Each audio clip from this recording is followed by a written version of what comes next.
मनसेच्या वर्धापन दिन सोहळ्यात मनसे नेते बाळा नांदगावकर यांनी कार्यकर्त्यांची कान उघडणी केली। मी आणि माझं याच्या पुढे आपण जात नाही, त्यामुळे पक्षावर ही स्थिती ओढवली आहे।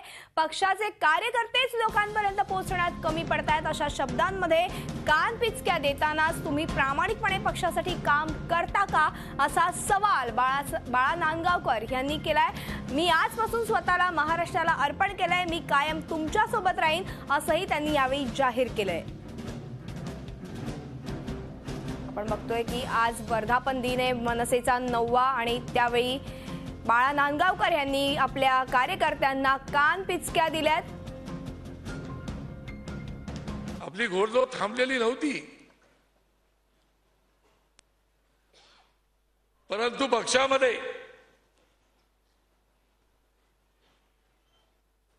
पक्षासाठी आपण सुरुवातीच्या काळामध्ये जे झोकून देऊन काम केलं ते आजच्या तारखेला आपण करतो का? आणि हा प्रश्न माझ्यासमोर फार मोठा आहे। आजच्या तारखेला मी आणि माय सेल्फ याच्या पलीकडे आपण जात नाही आहोत आणि त्यामुळे ह्या येणाऱ्या ज्या 2 निवडणुका झाल्या त्या निवडणुकांमध्ये आपल्याला त्रास सहन करावा लागला आणि त्यामुळे कार्यकर्त्यांना वाटलं की आता काही सगळं संपलं,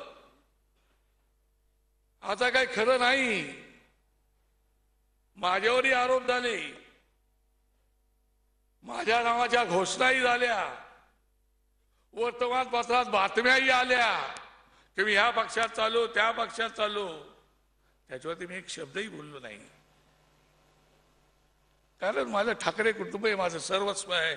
राज ठाकरे साहेब हे माझं अंतिम सत्य आहे, त्यामुळे विषयच येत नाही।